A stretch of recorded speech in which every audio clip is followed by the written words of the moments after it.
As a little disclaimer, in this video I will be addressing not just the yesterday's school shooting in Florida, but also the bullying that leads up to it. It may seem like I'm being a devil's advocate here, and if you don't want to hear that, you can close this video. I won't fault you for it. Okay?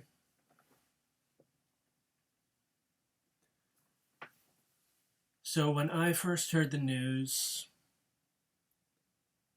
my first thoughts were obviously for the families of those killed. My heart goes out to all those parents, all those siblings, cousins, friends, family members who will never know that child or that teen ever again. They won't get to see them grow old. But, and that goes for all of these school shootings. The thing is that I also feel bad for the shooter. I feel bad for teen suicide, teens who commit suicide. I feel bad for teens who get so dark and depressed. No kid deserves to die at the hands of another or at the hands of themselves. No kid deserves to go through, let's just say it, go through hell, not literal but figurative, during their teen years. When I was learning about what pushed this kid to kill 17 people, it wasn't just his being expelled from school. It wasn't just his being banned from carrying a backpack through school. People's fear of whatever may be concealed. It was the fact that bullying had pushed him this far. This isn't a new subject. This isn't a new controversy, but it's a rarely talked about one. Whenever a mass shooting happens, people are always talking about the NRA. People are always siding with either the far left or the far right over gun control. But we have to talk about bullying. Sure, the shooter shouldn't have become a shooter. They shouldn't have made that decision. But since when is it okay to push a person to that point of desperation? When someone commits suicide, especially these teens. I read a GQ article all about teen suicides in some state in the Midwest. The articles, the debates in Washington, many of these YouTube videos and memes, they're all about government and parties fighting back and forth. Why can't we talk about the bullying that pushes people towards those breaking points? For me, it takes a very personal note. I'm an Aspie. I have Asperger's syndrome, and I went undiagnosed until I was already out of college. I also have a very strong feminine side, which has made me subjected to all kinds of sexual harassment and people telling me that I'm supposed to be more masculine. I've seen bullies. I've seen teachers who bully. Teachers who are physically threatening. Let's use that word. When I was an undiagnosed Aspie and I started feeling different from other people, more different than general, Around maybe fourth, fifth grade, I just felt that it was illogical to follow along with societal norms for the sake of following, to just store every piece of information on your class lesson just to regurgitate it on Friday and be considered a straight A student and highly intellectual just because you could do that. The way that people would just follow whoever is popular, and that way they're not a social outcast. It's a survival instinct, but I just saw that as illogical in defying your own individuality. It didn't gain me many friends, and it made me a social outcast. It made me have bad grades, and as someone on the autistic spectrum with communicative difficulties, even worse back then, I couldn't fully articulate my ideas, my concept of rebellion. I could speak in regular sentences, still sounding very awkward, but when it would come to learning the English language, I only knew many of the sugar-coated definitions or applications of words. I didn't understand that much subtext. Communication was a wreck. So for the longest time, I just endured being the outcast. Teachers saw me as someone who didn't apply himself. I was applying myself, and I can probably recall more from those lessons than many of my classmates can. I felt that I was getting the same views from my parents sometimes. And often from many classmates. I know that some of my classmates, I know now that they were much more sympathetic. And a girl that I had a crush on had a crush on me for a short time. Missed opportunity.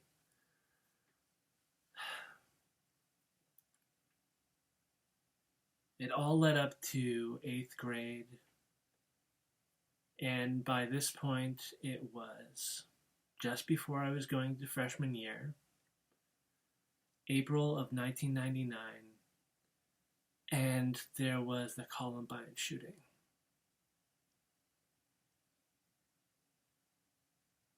Suddenly, it was dangerous to be a loner. It was dangerous to be an outcast. It was dangerous to be quiet.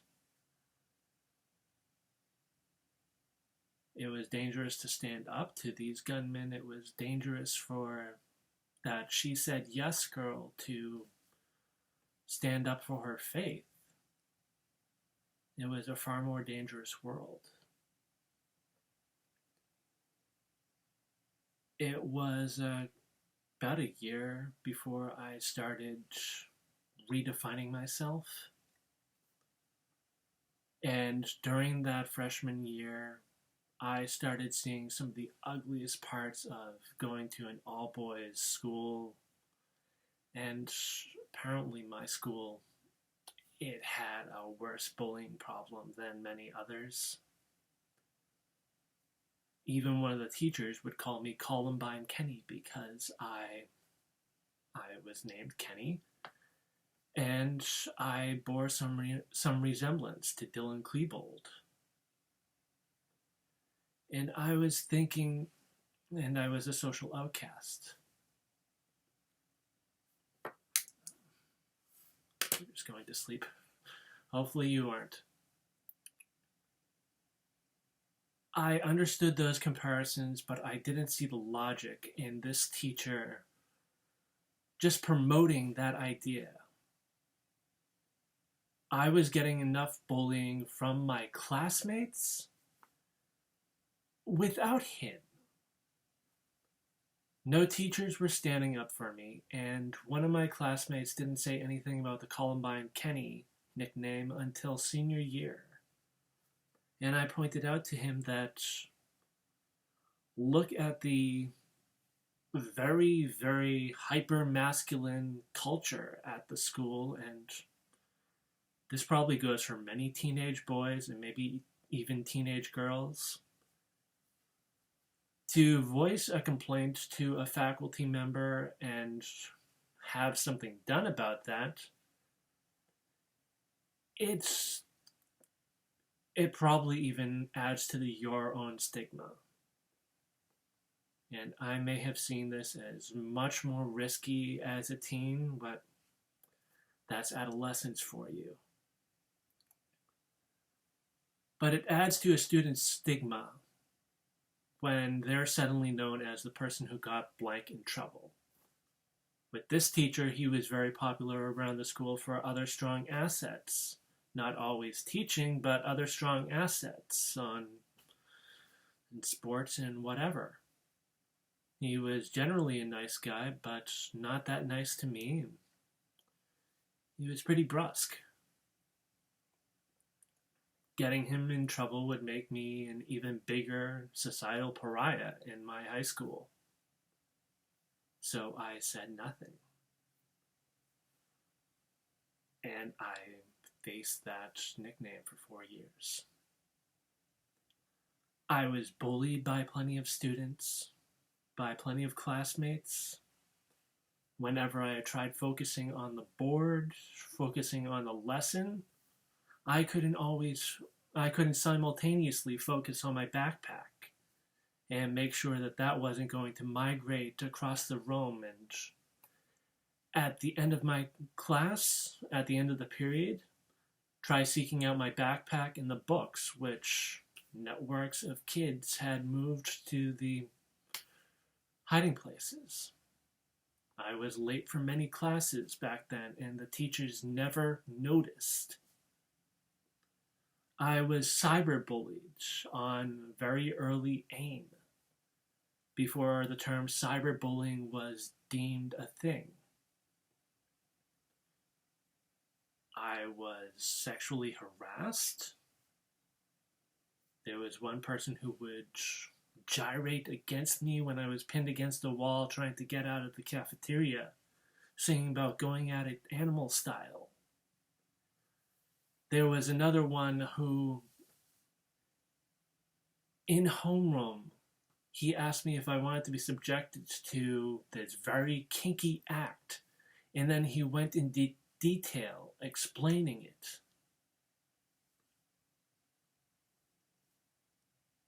If you say Me Too, whether it's in 2012, 2002, 2018, and you're a teenage boy, many of your classmates will probably see you as a snitch. If those classmates don't, congrats to them. I underestimated you, but I feel that that is normal nature, and for cyberbullying, I'm not sure how corrective action can be taken, but at least in the classroom, at least the teachers should know. And I assume that there are some teachers watching this video. Isn't it not just your job to teach, not just your job to inspire people to become better adults, better people? Not just your job to support the sports teams for your school, but also to have your thumb on the pulse of the culture in that school, that student body.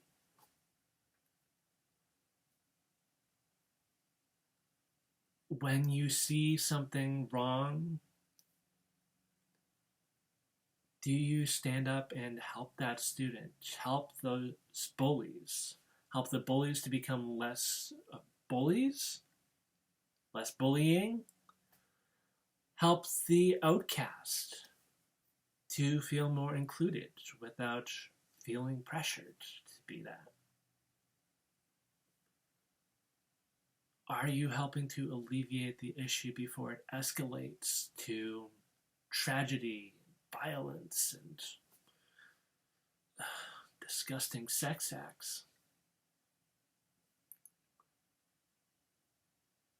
When I was learning about what had led up to yesterday's shooting, I was learning that many students, I'm not sure if it was everybody, but many students were joking. It was the possibility, the likelihood of this kid being a school shooter was a punchline. How did the teachers not know this? Even before he was banned from bringing his backpack in, were the teachers oblivious to the bullying getting that bad?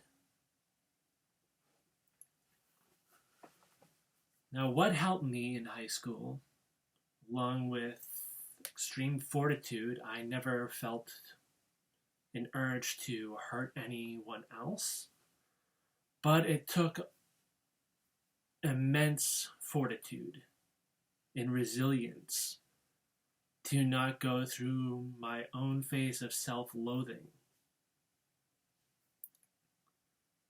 What helped me was that I went through a confirmation class. I was already Roman Catholic, and confirmation is one of the sacraments in that religion. It's sort of a gateway to becoming an adult in that organized faith. Part of it was seeing that She Said Yes video about Columbine. And along with developing a clearer sense, a stronger sense of faith, I also realized that it is my responsibility. I share responsibility with many other people to become a positive role model. And I feel that should be human nature to notice that responsibility as you grow older. But I don't always get that judgment right on society, fortunately. So I did peer ministry for 2 years, and I touched many lives. I was able to help people. I was able to help myself. I was able to turn my life around, and even when my art would be said to be too feminine to be presented at school, non-flowering plants for a nature-loving saint, I didn't know that that was such an infraction. Through all those times, through all that bullying, and one of my high school bullies stalked me right through college until I told him off on Facebook. I kept that closeness of faith and that importance to be a positive figure very close to my heart. And so I'm sharing it with you. I speak about my experiences on many comment sections, on Facebook posts, different types of social media, but this video is a first. And yes, I've made something on LGBT and pride for the Orlando response video. I'm not sure what I am in terms of that. thinking possibly some type of non-binary gender, or I don't know. But this is mainly about the bullying and violence at school, violence towards teens, self-inflicted or by others. So, first, please give this a thumbs up if you find this of value. Please give it a thumbs up if you find that this is spreading, I am spreading a worthwhile message. I think that while no teen should have access to a military grade weapon, no teen should have the motivation to pull that trigger. I think that people should be perceptive enough to step in and stop that violence before it happens. To stop that would-be gunman, would-be gunwoman from destroying their life and those of others. So please give us a thumbs up down below if you agree, if you support this video. Leave a comment if you want to see more videos. And usually I'm geeking out. I'm exploring my own uniqueness, my food videos, comics, etc. Please subscribe. There's also a notification bell. So,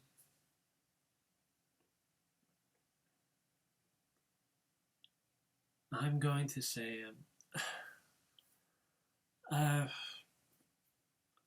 a little prayer for peace, a silent prayer.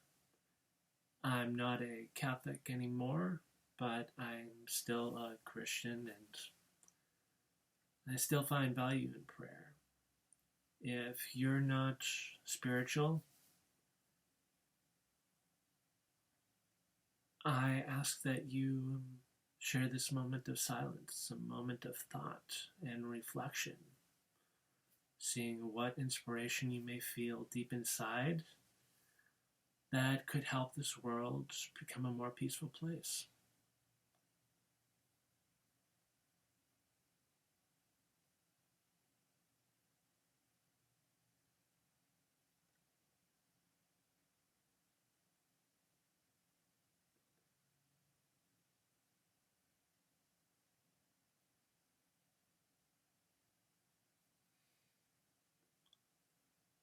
So thank you for hearing me out.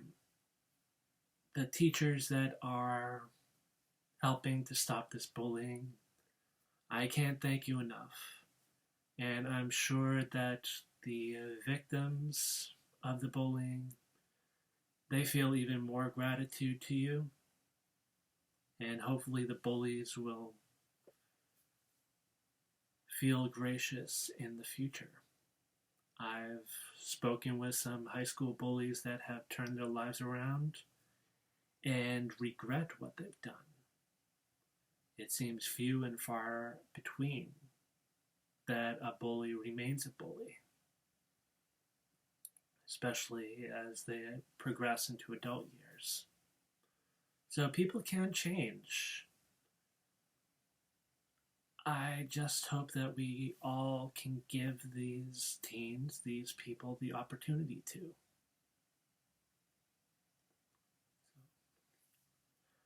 Pardon the pun, but peace out.